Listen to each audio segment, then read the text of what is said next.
you guys doing?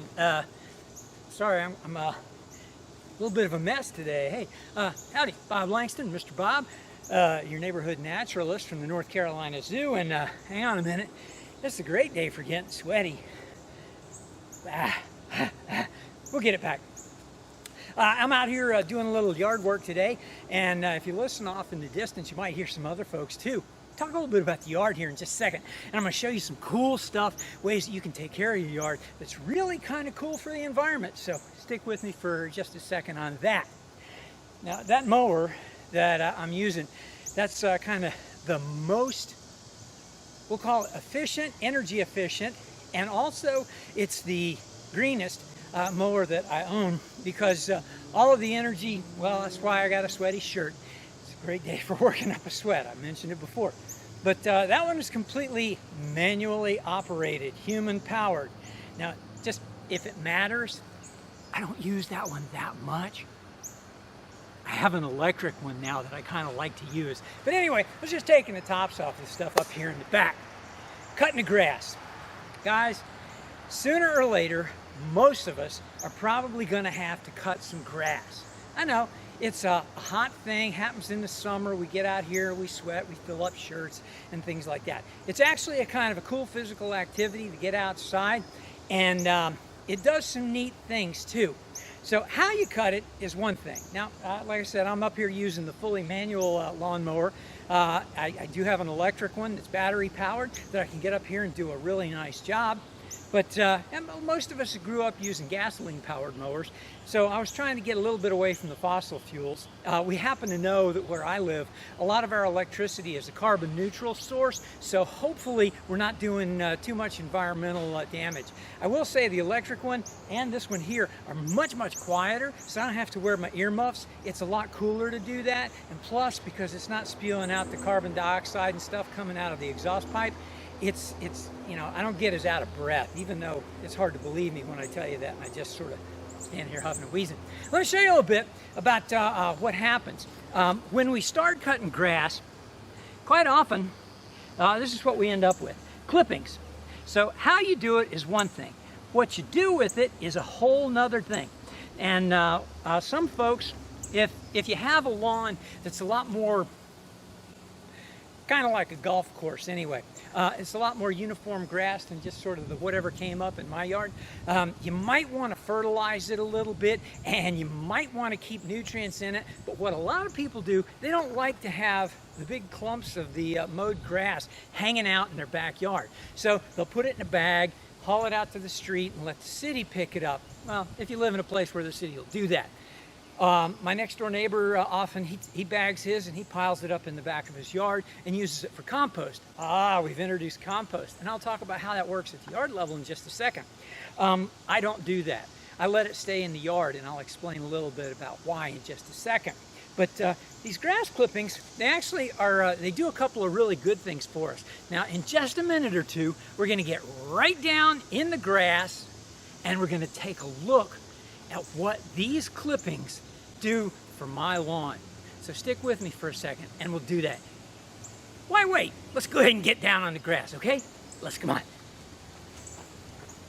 All right, guys, we're down here on the ground taking a look at the yard. I want to show you a really cool thing that grass clippings do for you when you leave them on the lawn. Now, again, this is whatever grass came up. I didn't plant it or anything. I do have some clover, 2 different varieties over here. There's some clover, some around and about. I like clover.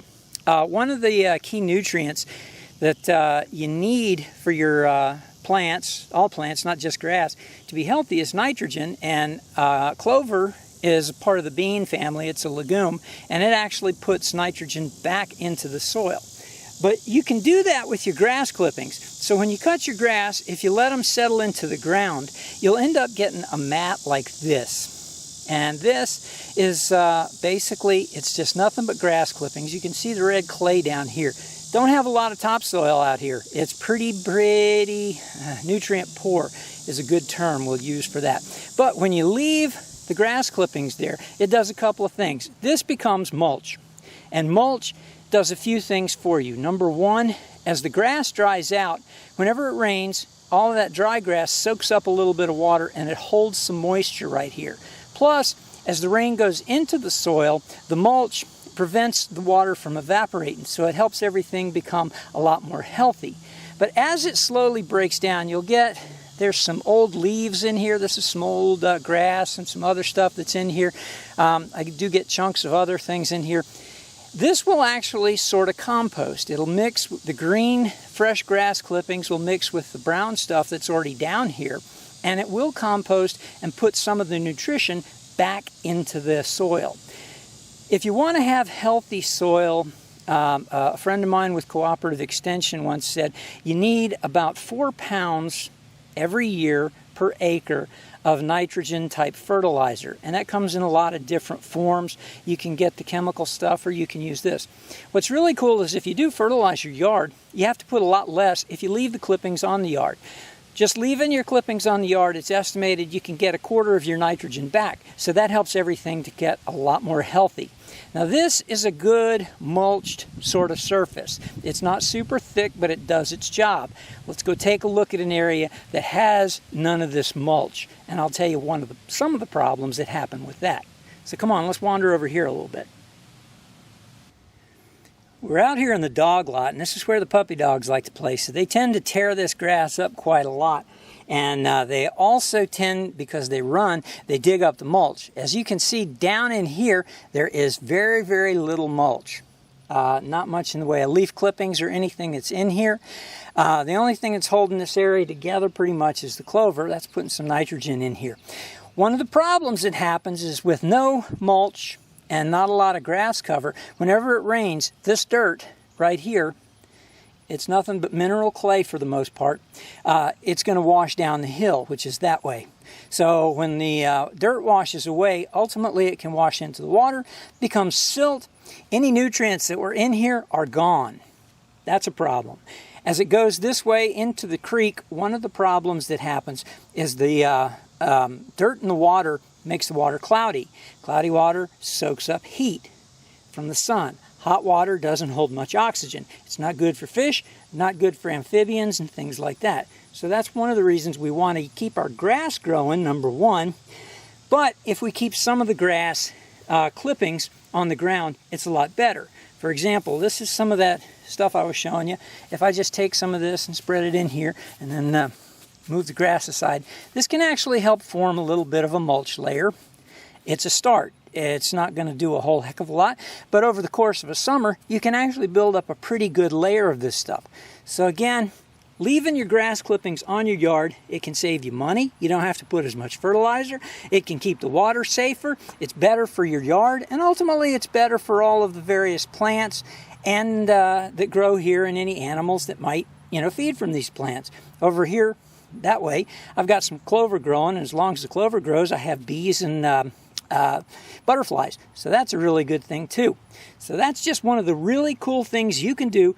Take better care of your yard, take better care of your neighborhood. Okay? Cool.